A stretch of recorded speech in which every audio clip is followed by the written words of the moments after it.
Et je suis arrivée en Centrafrique, en Oubangui-Chari, en 1958, c'est-à-dire depuis 56 ans. J'ai donc assisté à la naissance de la République, à l'indépendance, puis je peux dire que j'ai vécu tous les coups d'État, toutes les mutineries, toutes les années blanches. Pratiquement, j'étais toujours là. Je dirige donc une école qui était uniquement une école de filles jusqu'en 1994. Mais en 1994, avec l'arrivée des réfugiés rwandais, j'ai senti qu'il fallait que je prenne aussi les petits garçons réfugiés rwandais. Donc, depuis 20 ans, il y a quand même quelques garçons ici. Mais enfin, ce sont la majorité des filles. Parce que je pense que c'est ça qu'il faut. Ce sont d'abord les filles qu'il faut bien éduquer, bien instruire. Quand j'étais petite, je voulais venir en Afrique.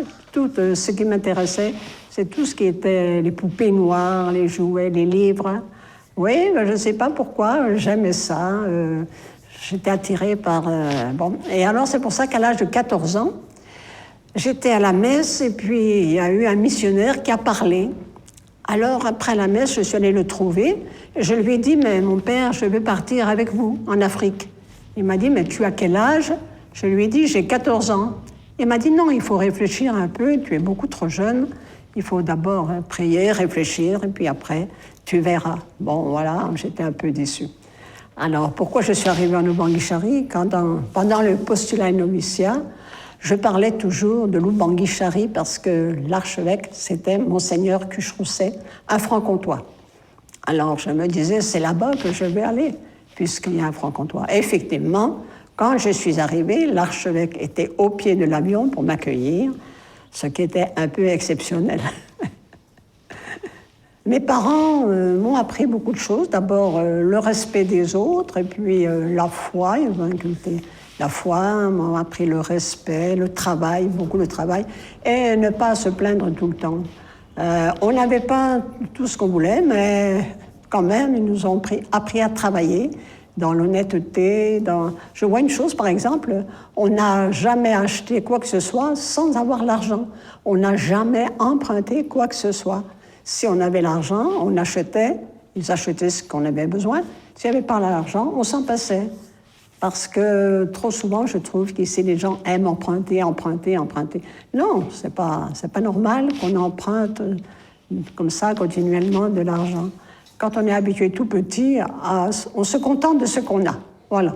Quand c'était mon anniversaire, le 20 avril, je réunissais les amis, on était 50, 100 personnes là, les amis apportaient à manger, et on mangeait comme ça ensemble, et puis on dansait, on s'amusait. Et un jour, j'ai dit à mon directeur spirituel, mais je n'ai plus envie de fêter mon anniversaire. Il m'a dit, mais tu n'as pas avec toi des réfugiés? J'ai dit, si. Il m'a dit, ben alors, fais la fête pour les réfugiés. Et à partir de maintenant, le 20 avril, c'est devenu la fête pour les réfugiés. Le repas, là, c'est pour les réfugiés. On célèbre la messe à l'école, et puis après, on fait la fête avec les réfugiés.